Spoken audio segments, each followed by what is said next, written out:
तुम लोग हर बार एक ही सवाल पूछते रहते हो। तुम जानना चाहते हो कि सचमुच वहां सब कुछ कैसा था? ठीक है, शायद अब मैं अपने अतीत का सामना कर सकूं।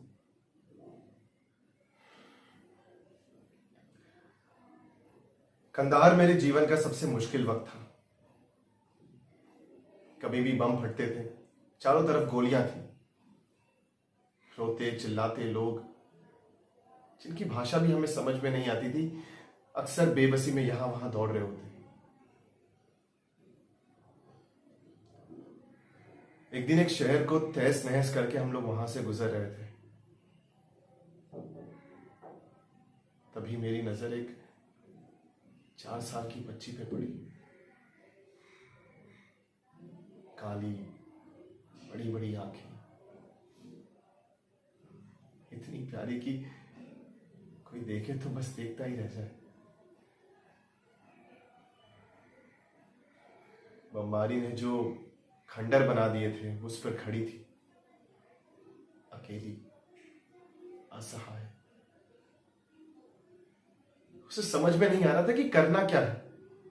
भागना है, चीखना है, चिल्लाना है, रोना है।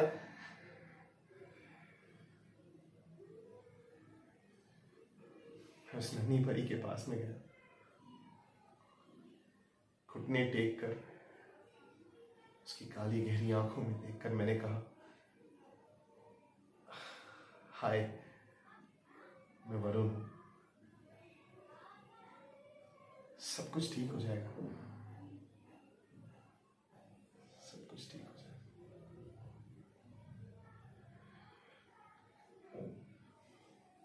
जब तक जिंदा हूं मैं भूल नहीं सकता कि कैसे एक अकेला आंसू उसकी आंखों से टपक कर उसके गालों को भिगा गया। उसने तुरंत अपने छोटे छोटे हाथ मेरी छाती पे रख दिए। मैंने महसूस किया कि मुझे जोरों से पकड़ने की कोशिश कर रही है।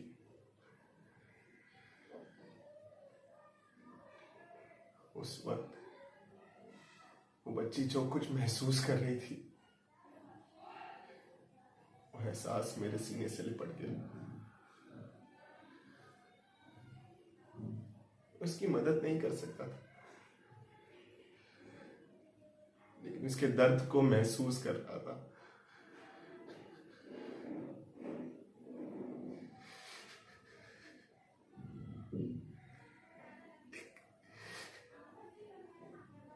एक 4 साल की बच्ची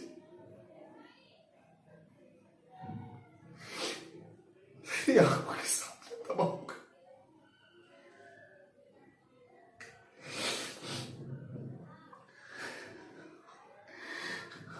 उसकी दवाई का जिम्मेदार और कोई नहीं, सिर्फ मैं था।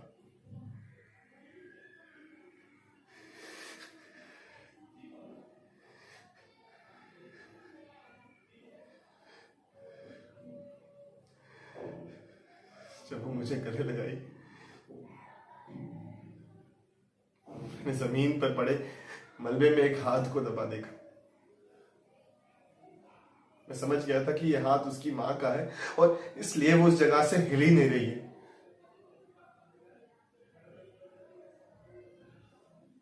मैं मरता और बेबसी के इस मंजर में मुझे बीमार कर दिया।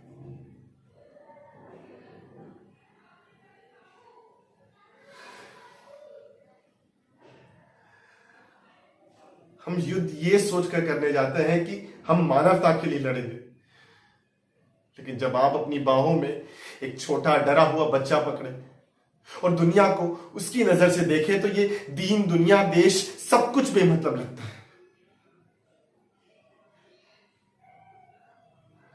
हम सोचने लगते हैं, सवाल करने लगते हैं, हर चीज में सवाल करने लगते हैं।